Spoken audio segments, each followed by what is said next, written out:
Darrell, I think it was the middle of May when we caught up for our last having a gas of the season, and now we've got the first one coming up, the new season.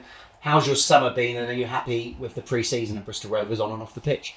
Yeah, listen, it's been a manic period. There's been quite a few changes at the training ground. Obviously, changes in personnel, a lot of changes in what I want the culture and the environment to be. But I think testament to the lads really and all the staff. We've got a lot of new staff, a few new players obviously in the building, and it's gone really well on a lot of aspects of that. So been pretty pleased with regarding the environment, shall we say. So yeah, plenty of work to keep continuing to that, to make sure the non-negotiables are met with the way they do things, the way we go about our business. But been pleased with it.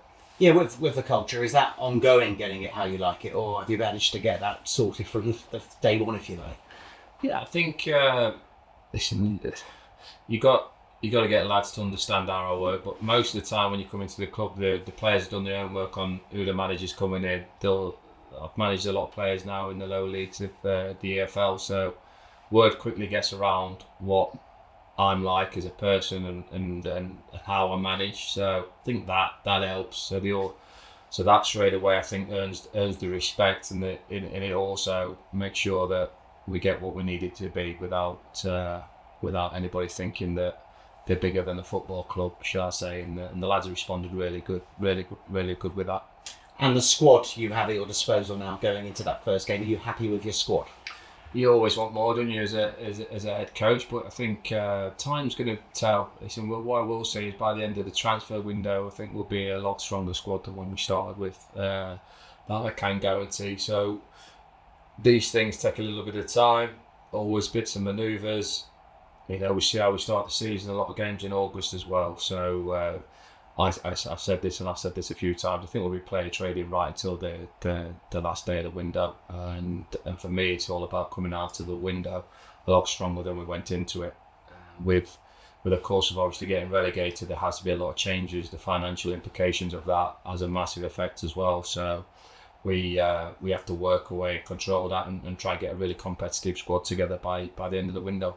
The easy question to ask you is how many more players would you like to bring into the club? But you said the word trading there. Is that kind of part of it? It might depend on how many players you lose, how many players you bring in. Yeah, it is, because we no disrespect, relegation comes at a cost, doesn't it? The club lost an awful lot of money over the last couple of years, and we can't sustain that. So with that, as it becomes where we have to start acting a little bit more sensible within our means to make sure that we then get the right squad of players as well. And sometimes you lose one or two players on the way with that, and which I don't have a problem about. For me, it's the nature of how football works. It's the way the game is, and we're probably no different to most clubs. We play player trading all the time. It won't be fair on players to name them specifically, but you'll have players who are assets. How much of you is keen to keep those assets, and how much of you is thoughtful about the player they might want to move on and also get a transfer fee for the football club? Is there a few things to weigh up on that? In League Two, Richard. League Two, there we are. Listen, everyone's replaceable.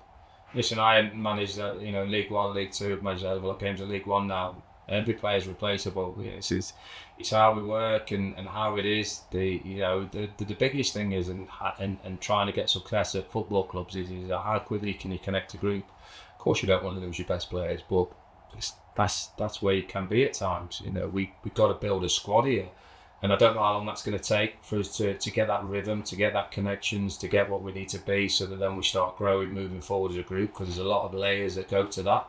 We're at the very bottom of the layers. What we're trying, myself and my coaching staff are trying to build in. And I know we live in a footballing world where everybody wants this and that now, but there's a hell of a lot of work that goes into it and around that, while trying to build a squad and trying to be sustainable at the same time.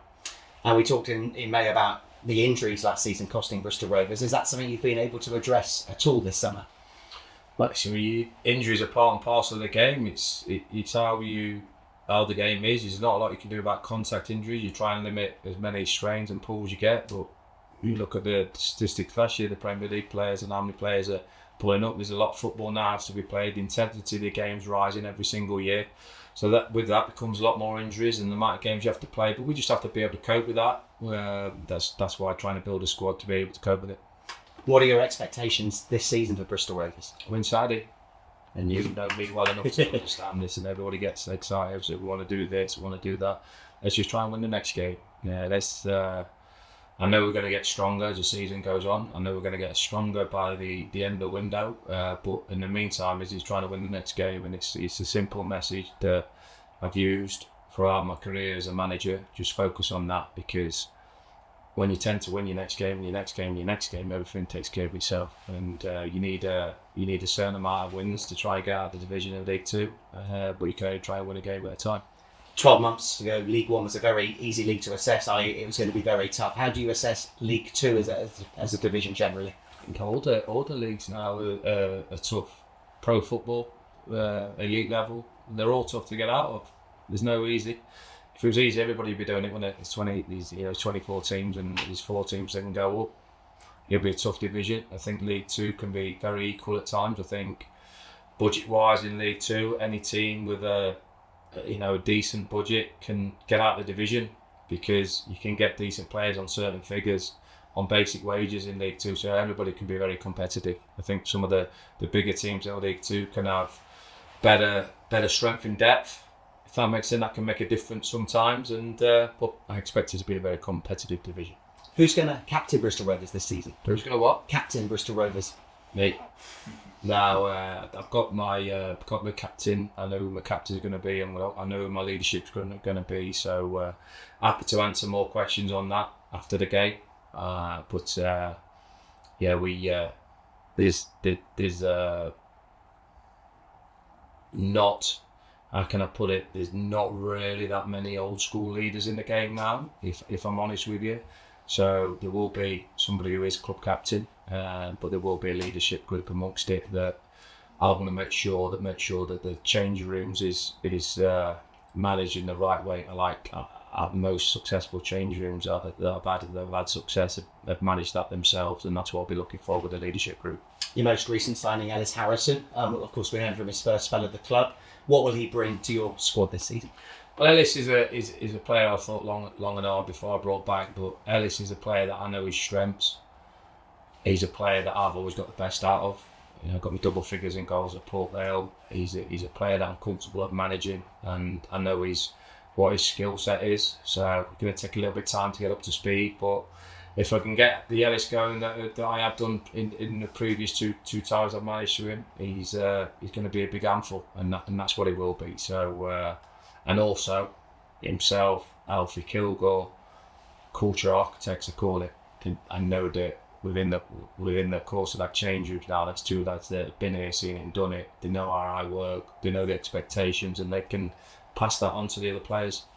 And it's nice to preview your first game of the season. Harrogate, what will they pose as a threat on Saturday?